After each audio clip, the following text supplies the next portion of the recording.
Okay.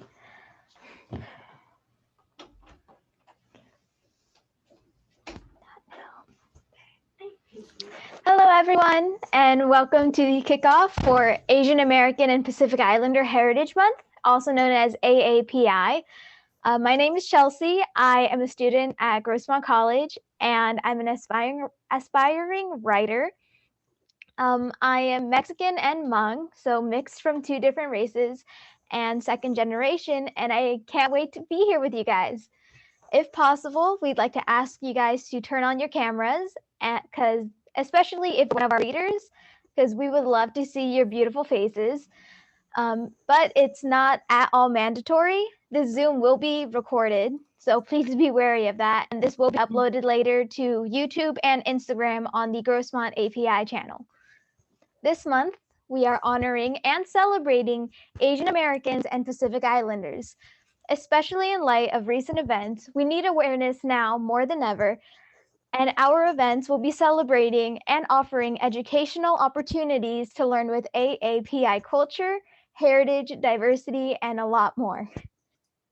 You'll find a list of the API committee events for the remainder of May on grossmont.edu/API, and we hope you'll join us on our next meeting, which is on May 12th from 2 to 3:15 p.m.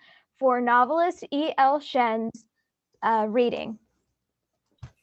Hello, everyone. Nice to have everyone here today. My name is Tina, and I am a intern in the General Counseling Department. I myself am a first-generation student, and I am Cambodian mixed with a lot of other things, but I predominantly consider myself Cambodian because that's the only language I speak. First off, I'd like to thank a number of people because without them, these events wouldn't have been possible. These people include Chancellor Dr. Lynn Newell, our interim college president, Dr. Marsha Gable, and our dean, Augustin Albert. This series also owes a lot of gratitude to the World Arts and Cultures community for their support. Once we begin sharing our pieces, please be aware that the writing presented is uncensored and might contain mature content in language. This is an event for free expression, and so we want to make sure that we don't change the authenticity of one's reading. I would like to emphasize that you do not have to be AAPI to read out loud. This event is for everyone to participate in. So whether it's listening or reading, you're more than welcome to join. And if you do decide to read last minute, it's not too late to sign up. So Chelsea will be periodically posting 2 resources in the chat, which consists of various of AAPI poets.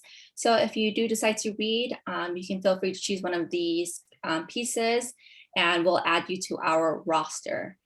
Each participant has 3 to 4 minutes to read. And once one reader is finished, we will transition on to the next reader. And Chelsea will be in charge of privately messaging you to let you know that you're next. So please keep an eye out for the chat in case that you are contacted by her. So it is encouraged to share your screen while you're reading, but it's not mandatory. And this recording will be available on Grossmont's YouTube channel. So it would be wonderful to hear and see you. I'm so excited to be here, and I can't wait to get started. So our first reader will be Chelsea.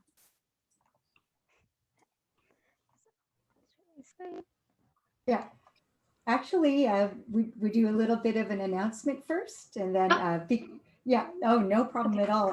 So we are in the process of bringing an Asian Pacific Studies certificate to campus, but we're gathering data and we're trying to get a grant from the National Endowment for the Humanities. So what we're going to do is offer you a questionnaire so that you perhaps can give us some information that we can put into the grant. And we're so glad to have you all here. My name is Jun Yang, by the way. I teach philosophy here at Grossmont College. Welcome. And I turn it over to Daniela. So. Hi, everybody. Thank you for being here today. My name is Daniela So, and I'm a co-coordinator of the API committee along with June. And we're so happy to have you here today. We have a link in the chat to a Google form if you're a Grossmont College student and you're thinking about taking API classes in the fall or spring next year, or even if you're graduating, we'd love your input on what we're working on with the Asian and Pacific Studies Certificate Program. So your feedback would be very valued because it's still in the works. We are still working on the very early stage of getting the grant money so that we can expand our courses at Grossmont and offer more representation, visibility, and important dialogues. Thank you so much. The link is in the chat, and I'll pass it on to our MCs.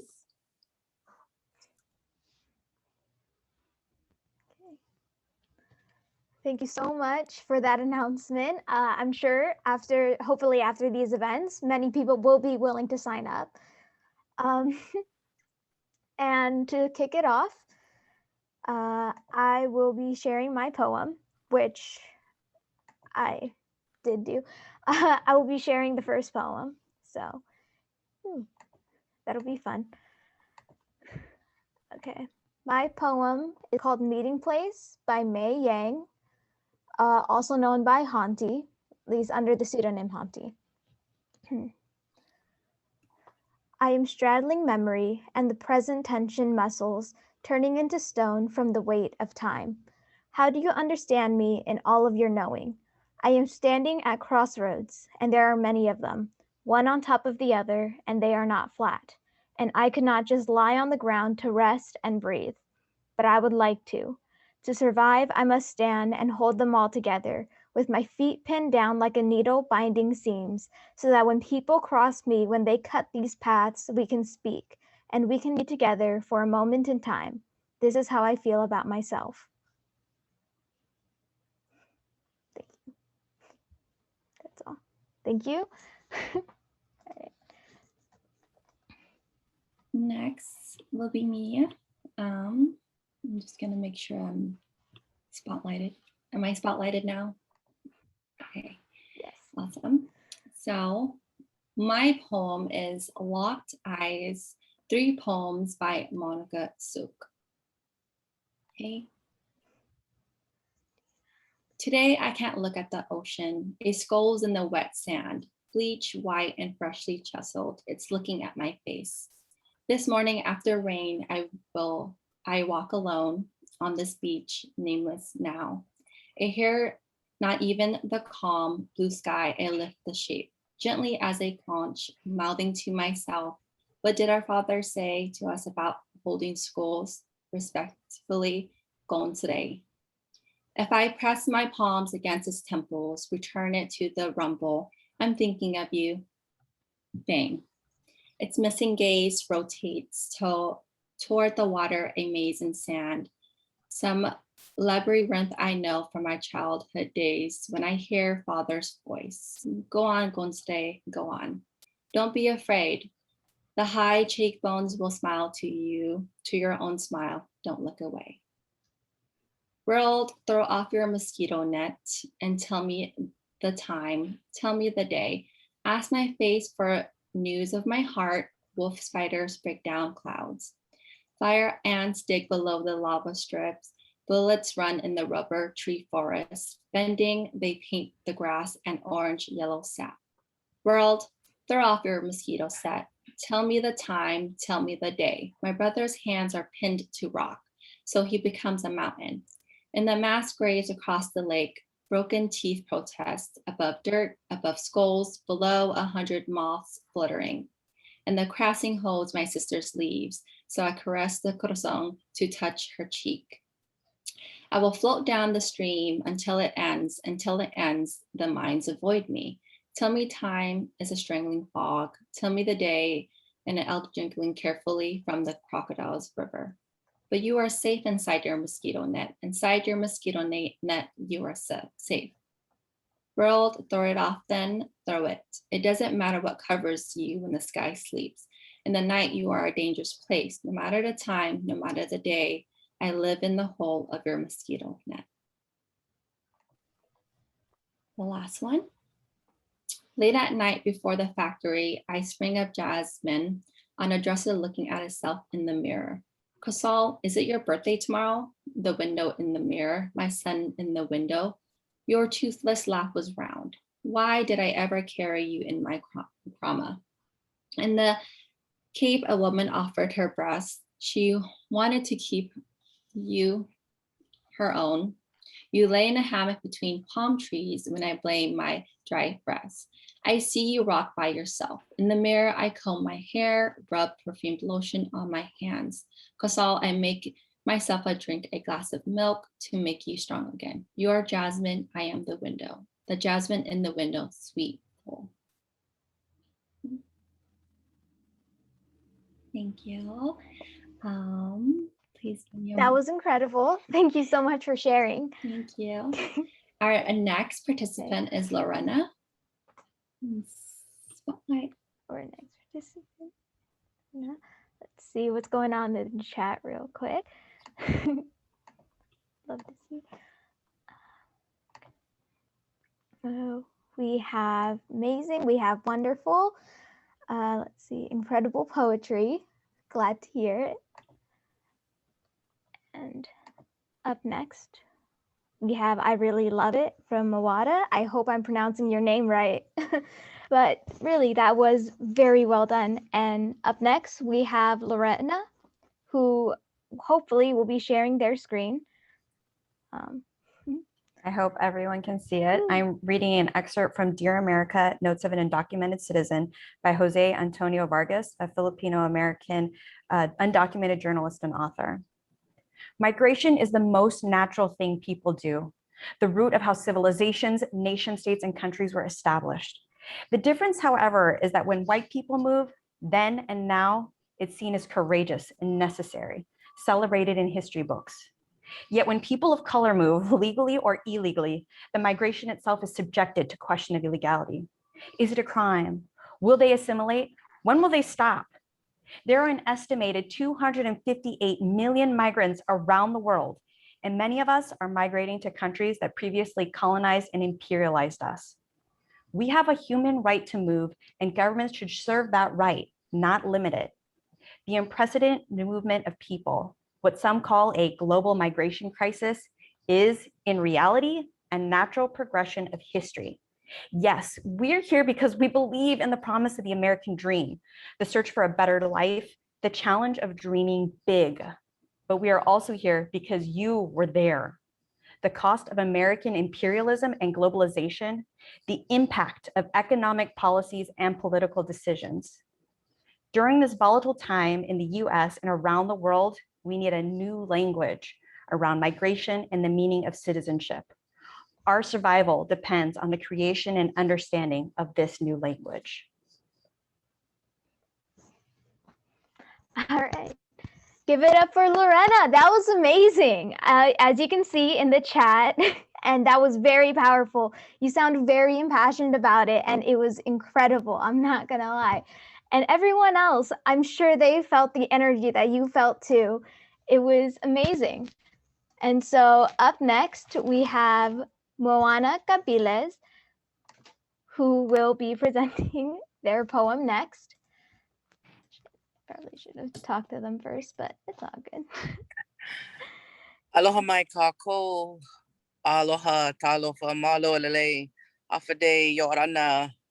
And from the many languages of Pacifica, I greet you. I will be sharing with you the address that Queen Liliuokalani of Hawaii gave to the U.S. House of Representatives of the United States during the annexation of the Queen Liliuokalani, our last reigning monarch, during the illegal occupation that happens to this day of the Hawaiian Islands. I, Liliuokalani of Hawaii, named heir apparent on the 10th day of April, 1877, and proclaimed Queen of the Hawaii Islands on the 29th day of January, 1891, do hereby earnestly and respectfully protest against the assertion of ownership by the United States of America of the so-called Hawaiian Crown Lands, amounting to about 1 million acres, and which are my property. And I especially protest against such assertion of ownership as a taking of property without due process of law and without just or other compensation. Therefore, supplementing my protest on June 17, 1897, I call upon the President and the native legislature and the people of the United States to do justice in this matter and to restore to me this property, the enjoyment of which is being withheld from me by your government under what must be a misapprehension of my right and title. This address was done at Washington, District of Columbia, United States of America, this 19th day of December in the year 1898. Thank you. Thank you so much. That was so wonderful.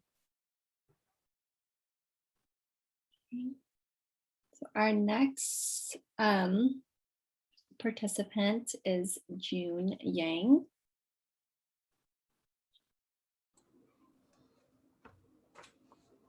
So I will be reading from a collection of stories from a text called Nothing to Envy, stories collected by Barbara Demick. And this is a story of a young man who has regrets. And it goes like this. Excuse the dog. It goes like this. Hundreds of others had by this time defected along these lines, and the border crossings and safe houses were well mapped out. Jun-sung would need $2,500 for the journey, which his uncle in Japan wired him. He took the train to Erenhot, then crossed the desert terrain of the border into Mongolia, where the border police turned him over to the South Korean embassy. He arrived in South Korea in October 2004, whereupon he was turned over to the National Intelligence Service for debriefing. Then it was Jun-sung's turn to ask questions. It was not his first question, but one of the first. Can you tell me how to get in touch with Miran? He knew for sure she was in South Korea because he'd searched for her name in the internet cafe in Qingdao and had read an interview she'd given. The NIS kept close tabs on North Korean defectors and would surely have information about her. The NIS agent hesitated. Under the rules, defectors are not supposed to be given information about other defectors for fear one might be a North Korean spy. We can't release that unless your immediate family. Sorry. She was my fiancée, my first love, Jun-sung pleaded. The agent was sentimental and offered to make inquiries. The next day he came in and told Jun-sung he would give him her phone number, but he felt Jun-sung ought to know that she was married. He was astounded. In retrospect, Jun-sung conceded that it was ridiculous for him to assume she was single, and the height of arrogance to think she might be waiting for him. Miran was by this time 31 years old. They'd had no contact for more than 6 years. At the time, honestly, it hadn't crossed my mind that she might be married, Jun-sung recalled. He tried to comfort himself. He remembered a poem by the 19th century Hungarian poet Sándor Petőfi that he'd recited as he crossed the Tumen River. Liberty and love, these two I must have. For my love, I'll sacrifice my life. For liberty, I'll sacrifice my love. The poem had moved him long ago when he'd read it in Pyongyang, and he'd memorized the words. He had sacrificed his love for Miran to remain in Pyongyang. He'd never put her first in his life. He'd come to South Korea for freedom and that alone.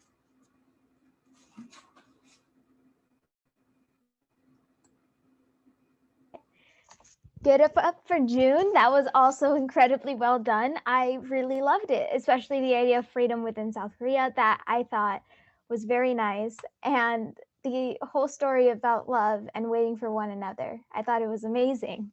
All right. Up next, we have our English professor, Kamala. We have slides ready for her, I believe. If we could pull those up real quick. Kamala, are you ready? I hope so. Yeah. Shall I go? Okay. Good morning, everyone. My name is Kamala Balasubramanian. I teach English at Grossmont College. I am an Indian American who set foot in this country at JF Kennedy Airport, New York, on September 11, 1981.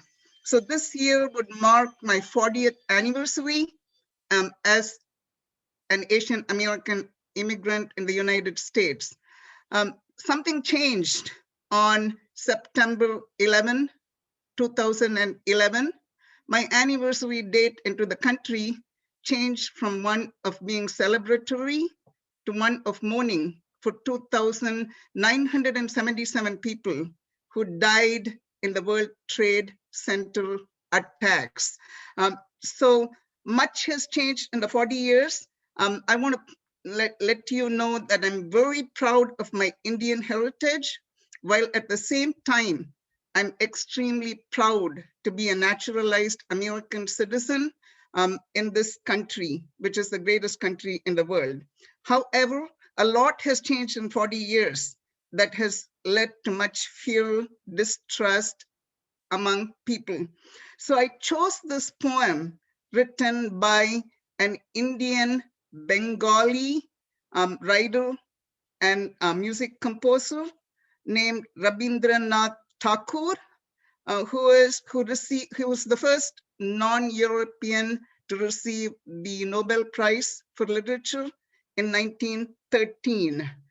Next slide. You can change the slide, Tina. Okay. So I chose a poem that I want to read to you. This poem was written by Tagore when India was fighting for its independence from the British. And there was a lot of distrust, fear, and uncertainty in the mind of Indians. I find the same thing happening today. The United States is not under any oppressive foreign rule, but there's a lot of distrust, fear, anger, angst caused by differing worldviews and people's varying viewpoints. I want to dedicate this poem today to the healing of the country that I live in today, my home country, the United States of America. Next slide. So I'm going to read this poem, which is often titled When the Mind is Without Fear. It also has another name, and the title is Let My Country Awake. So if you would unmute, if you like, and you feel comfortable, you may join in with me in this healing prayer that I dedicate for our nation.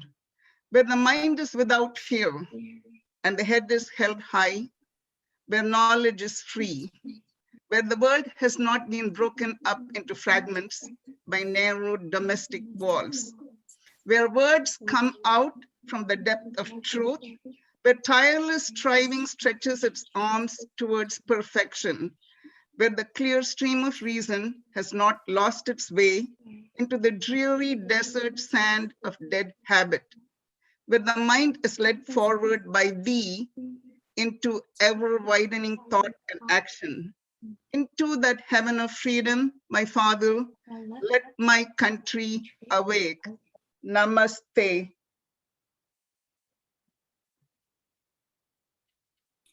Thank you so much for that, Professor Kamala. That was wonderful, and I'm so happy that you were able to engage our participants in that as well. So our next participant is Alicia.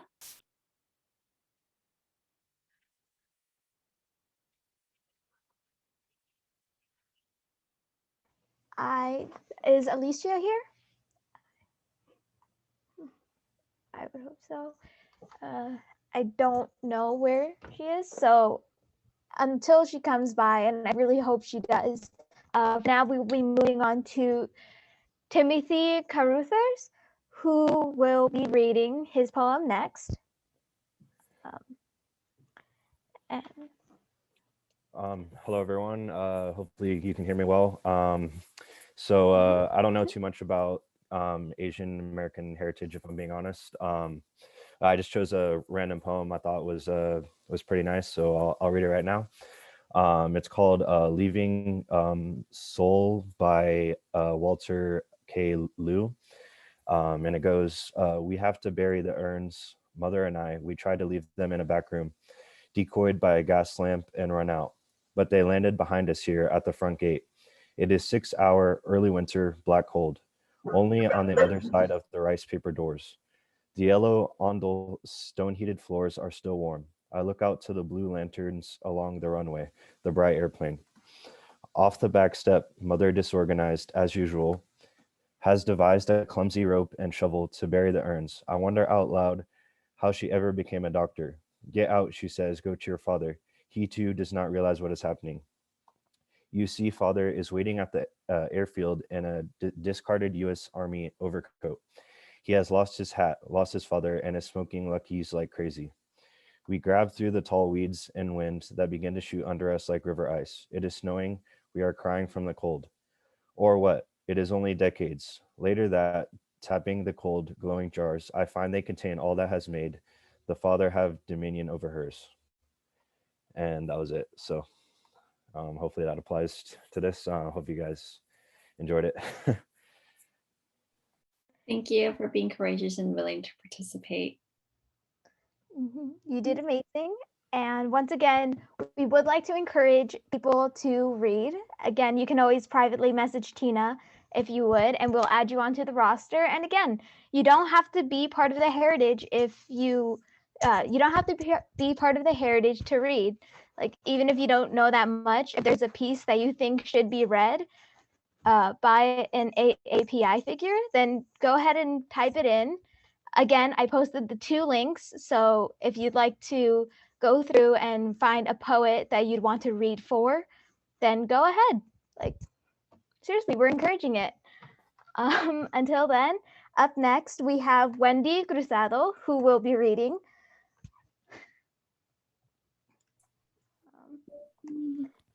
Hi, everyone. Before I read my poem, I just wanted to make an announcement. In the fall, we are offering a Counseling 120 class with the Asian Pacific Islander focus. So I'm putting the flyer for the class in the chat. For anyone interested, there's a little Google survey that you can fill out because we might also be linking the class with the Ethnic Studies 114. And am I able to share my screen, Tina? Mm-hmm. Okay.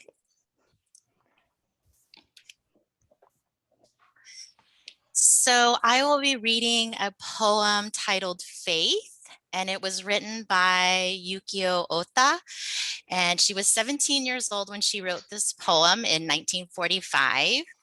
And it's about the 442nd Regimental Combat Team.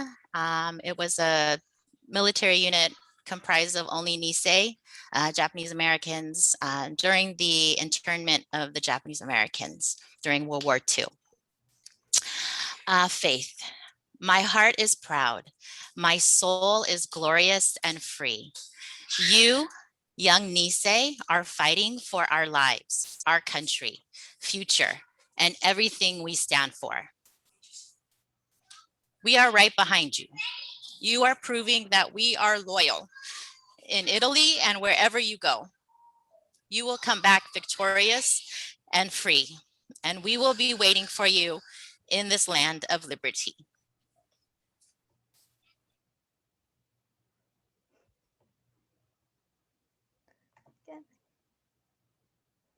Once again, that was really well done. Thank you so much. And granted, while it was short, it was also very sweet and also pretty impressive, especially because she was 17 years old. And what was it? It was in a war, I believe, that you said she was in? During World War II, when the internment of the Japanese American occurred. Yeah, I think it's very brave of her to keep on writing even during a time of crisis. And so up next, we have Aidan Peterson, if he could show up. I couldn't really find him in the message. It's fine. Hopefully, I hope so. If not, we are still encouraging readers we're still encouraging you guys to read. Again, the links are still in the chat. So if you want to read a poet you find in one of those lists, are free to.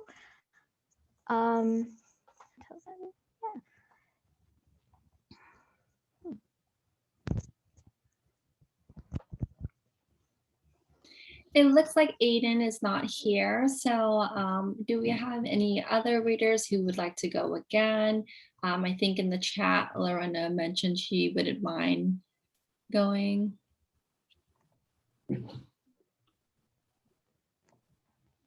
Sure, I can go again. Let me go ahead and share my screen real quickly.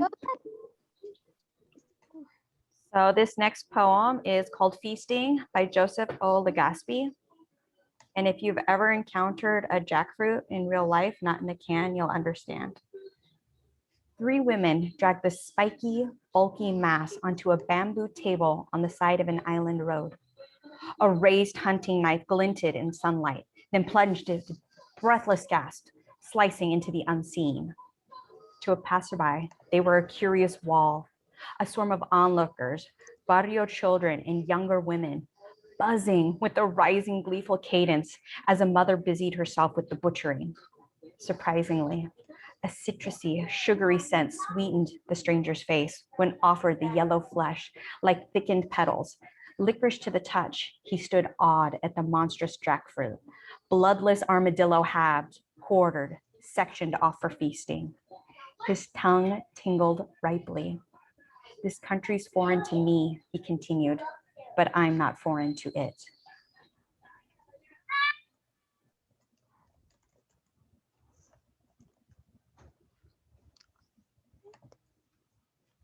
That was also very well done. And I have actually seen jackfruit before. It's huge, like gigantic, bigger than me actually. And it's super spiky. So I don't know if that gives you guys a good image, but I hope it does. Up next, we have Sarah Martin, who will be reading an excerpt from one of their graphic novels. Sarah Martin, it's your turn. Go ahead. Thank you. Thank you for having me. I'm an English department member, and I am teaching a graphic novel this semester. Can you guys see my screen okay? Mm-hmm. Okay, great. So I'm teaching this graphic novel by George Takei, and it's also drawn by Harmony Becker in my English 120 class. And in George Takei's memoir, he details the early parts of his life where he and his family were forced to live in an internment camp during World War II. As an adult, George learns that his feelings of shame and anger about what happened do not prevent him from feeling patriotic, and he advocates for the importance of participatory democracy and learning from history in order to prevent a repeat of past atrocities. As a young man, George pursues his career in acting and later uses his fame to shed light on important social justice issues. So I'm going to read you a couple excerpts from the graphic novel, and I've included them on here. My agent, Fred Ishimoto, had gotten me a meeting about filming a pilot for a series. Not just a one-off, but steady work. It was a real opportunity. Desilu Studios was owned by Lucille Ball and Desi Arnaz, two actors that once worked on this very lot as hired talent. One was an immigrant from Cuba, now owned the whole thing. I knew that anything could happen in this unpredictable business. Hello, how may I help you? Morning, George Takei here to see Mr. Rosenberry, please. That's Roddenberry. Please have a seat. I remember thinking, oh great, I really started off right with this one as I sat there waiting. Every smile or glance from the receptionist left me more unnerved. I started to realize how life-changing being cast in a series could be, and I got nervous. There was a lot of tense smiles exchanged before the intercom mercifully buzzed. Mr. Roddenberry can see you now. Hi, I'm Jean Roddenberry. Why don't you sit down over there? Sorry to have kept you waiting. Oh, not at all. After some pleasant conversation, including the correct pronunciation of my own name, it rhymes with okay. Takei as in okay. Takei is okay.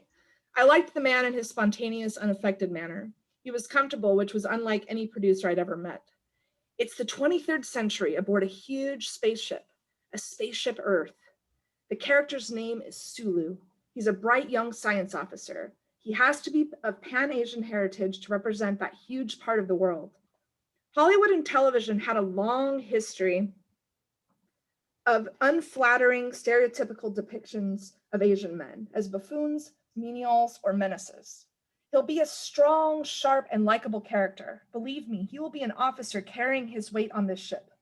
Jean Roddenberry sheepishly apologized for this legacy as he offered me the best opportunity I'd ever had. Fred, what's this series called anyway? Believe it or not, until that moment, I'd not thought to ask anyone the name of the show, even though it could be my shot at real success. Star Trek. It's a good title. It's short, easy to remember. But listen, if you get it, they still have to sell the pilot. That's tough anyway.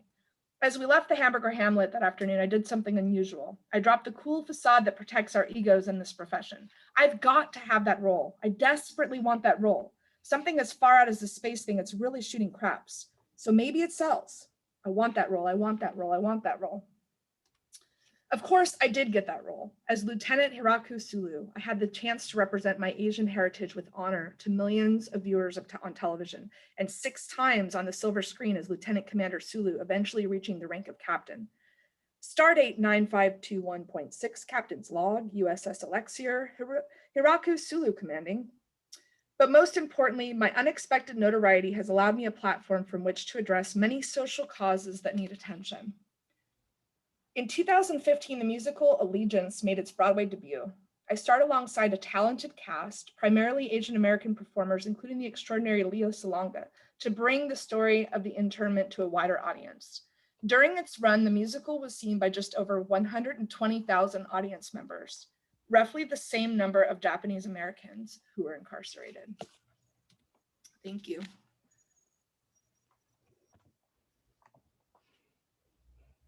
Thank you so much. That was incredible. Actually, I have been recommended that graphic novel before, and I have to say it's incredibly amazing. Like, I highly recommend everyone here who's not in her class to read it because it's so inspiring and it really puts into perspective a lot about our history. Okay, up next we have Kamala going again, but I'm very, very excited to see or to hear what she has next. All right, Kamala, go ahead. Oh, Kamala, you're muted. Share my screen. Okay. There we go. Okay. And hopefully I can pull up the poem. No, sorry. Just give me a minute. It's I'm all a right. little zoom in. Okay. So I'm gonna read a poem by Jun Yang. And he was born in Indonesia to Chinese parents. So he's an Asian American poet. And I chose this poem and I dedicate this poem to all the people like me who have a different accent, right? Sometimes we don't know how to pronounce the words exactly like how it's pronounced in the United States. So this is Li's experience with words when he was a child. He was discriminated by his teachers who slapped him on the head because he didn't pronounce a word correctly and so forth. And I think many of us can relate to it or identify with this if you are a non-native speaker. You have different accent when you speak. I'm going to read this poem, Persimmons.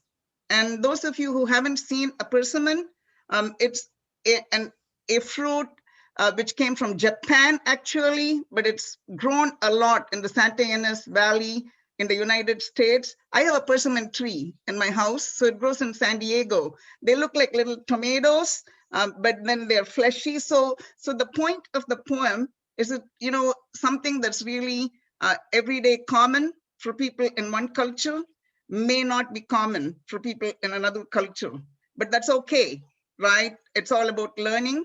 So in 6th grade, Mrs. Walker slapped the back of my head and made me stand in the corner for not knowing the difference between persimmon and precision, how to choose. Persimmons, this is precision. Ripe ones are soft and brown spotted. Sniff the bottoms. The sweet one will be fragrant. How to eat? Put the knife away. Lay down newspaper. Peel the skin tenderly, not to tear the meat. Chew the skin, suck it, and swallow. Now eat the meat of the fruit. So sweet, all of it to the heart. Okay. Donna undresses, her stomach is white. In the yard, dewy and shivering. With crickets, we lie naked, face up, face down. I teach her Chinese, crickets, choo-choo. Dew, I've forgotten. Naked, I've forgotten. Nivo, you and me. I part her legs, remember to tell her she's beautiful as the moon. Other words that got me into trouble were fight and fright, ren and yarn. Fight was what I did when I was frightened. Fright was what I felt when I was fighting. Wrens are small, plain birds. Yarn is what one knits with. Wrens are soft as yarn. My mother made birds out of yarn. I love to watch her tie the stuff. A bird, a rabbit, a wee man. Mrs. Walker brought a persimmon to class and cut it up so everyone could taste. A Chinese apple Knowing it wasn't ripe or sweet, I didn't eat, but watched the other faces. My mother said, every persimmon has a sun inside, something golden, glowing, warm as my face. Once in the cellar, I found two wrapped in newspaper, forgotten and not yet ripe. I took them and set them both on my bedroom windowsill, where each morning a cardinal sang, the sun, the sun. Finally, understanding he was going blind, my father sat up all one night waiting for a song. A ghost, I gave him the persimmons, swelled, heavy as sadness and sweet as love. This year, in the muddy lightning of my parents' cellar, I rummage looking for something I lost. My father sits on the tired wooden stairs, black cane between his knees, hand over hand gripping the handle. He's so happy that I've come home. I ask how his eyes are, a stupid question. All gone, he answers. Under some blankets, I find a box. Inside the box, I find 3 scrolls. I sit beside him and untie 3 paintings by my father, hibiscus leaf and a white flower, 2 cats preening, 2 persimmons. So full, they want to drop from the cloth. He raises both hands to touch the cloth, asks, which is this? This is persimmons, father. Oh, the feel of the wolf tail on the silk, the strength, the tense precision in the wrist. I painted them hundreds of times, eyes closed. These I painted blind. Some things never leave a person. Scent of the hair of one you love, the texture of persimmons in your palm, the ripe weight. Thank you.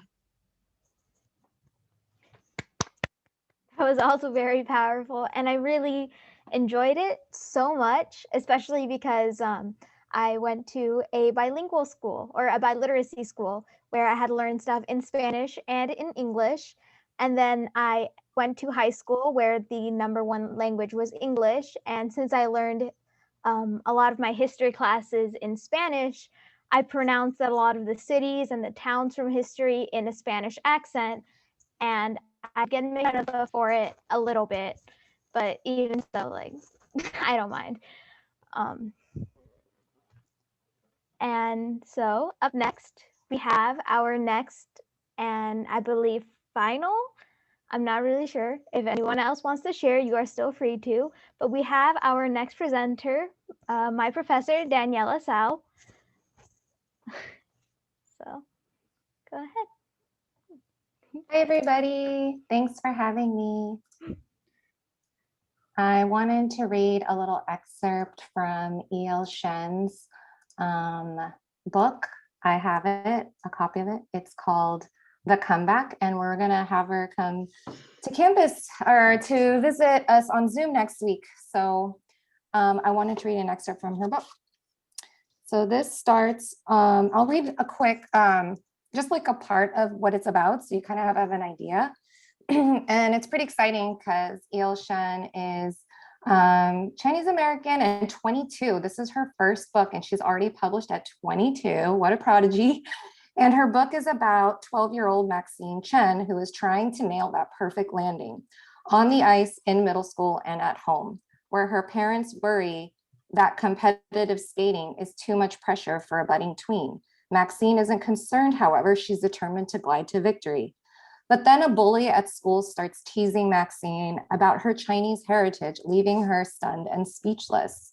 And at the rink, she finds herself up against a stellar new skater whose grace and skill threaten to edge Maxine out of the competition. As she confronts these unexpected obstacles, will Maxine crash under the pressure, or can she power her way to a comeback? And so I'm going to read a little excerpt, and she writes on starting on page 24 as Maxine, right, the character. I remember the first time mom and dad showed me a video of Christy Yamaguchi in her glittery red dress at the 1992 World Figure Skating Championships. To me, she seemed to float on ice, and the judges agreed. We were all transfixed by her giant smile when she learned that she'd won. Her black frizzy hair looked like my own. The sparkle in her eyes matched mine, even though I was only 6 years old. I immediately told mom and dad I wanted to be just like her. They didn't hesitate. They didn't laugh at my strange obsession or my seemingly impossible dreams. After all, dad once had some of his own. He originally moved here to ski. Now he lets me forge my own path. They took me to the rink and enrolled me in learn to skate classes. They sat on bleachers so cold their legs became numb. Mom hot glued gems onto my red velvet dress for my first competition just so I could look exactly like Christy Yamaguchi. They don't ever talk about it, but I know that they both take extra weekend shifts as pharmacists at the local Walgreens to pay for my lessons and costumes. I'm old enough to know that skating doesn't fund itself. I drop my feet to the ground. I really am just tired, I tell her. I'm sorry. Mom taps my chin, our secret love pat, before gently tucking a loose strand of hair behind my ear. Shuidichi Chuan, she says. I smile, but a balloon of shame fills my chest. I can't help but imagine what joke Alex would make if he heard these words, which lilts in mom's voice he would mimic, which he would laugh at. But he's not here. I try to remember this. Instead, I think about what the words mean. I barely know any Mandarin, but this is the one ancient phrase ingrained in me since I was little. If you're persistent, you can overcome anything. Thank you.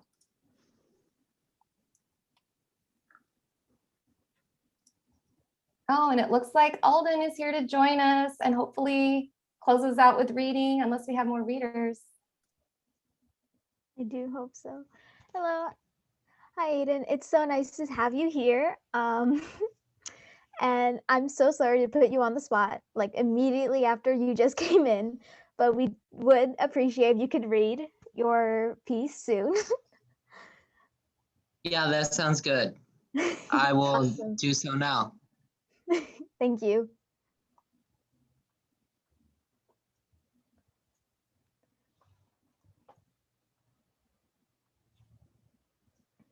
There we go.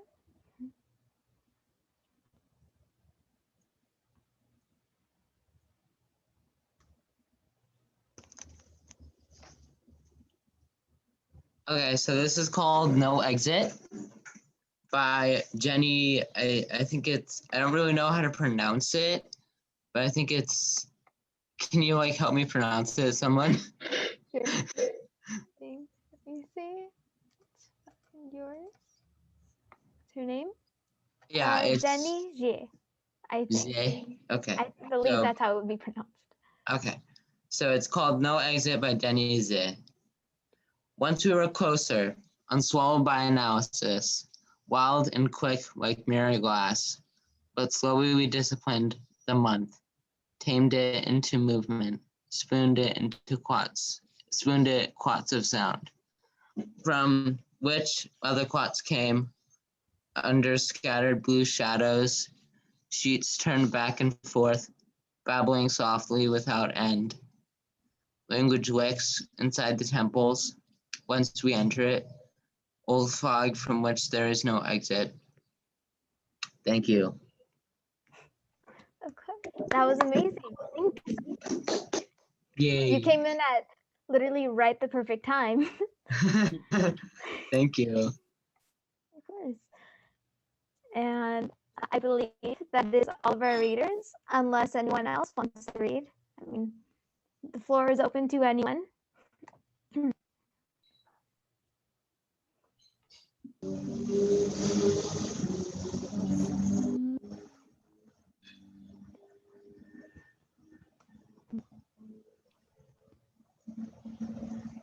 Sorry. It's all good.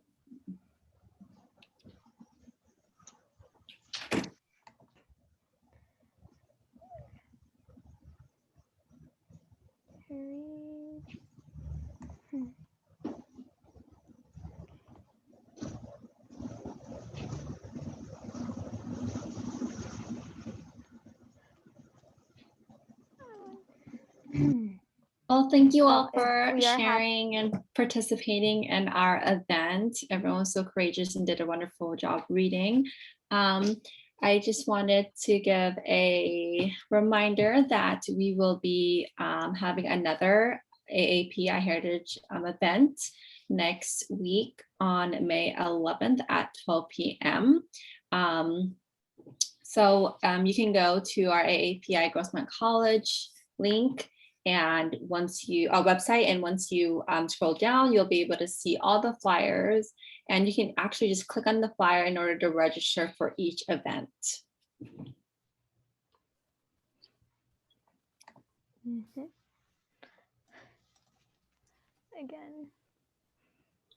Again, thank you so much, you guys, for coming in, for participating. Thank you for our readers who decided to read and share some of their favorite AAPI figures, or even just someone that they think is impactful.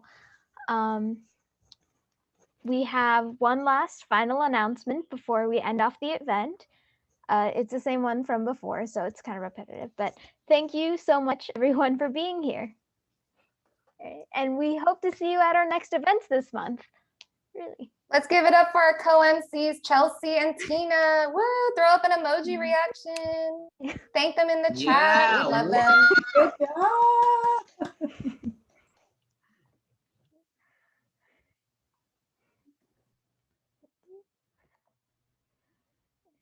job. Are we free to leave?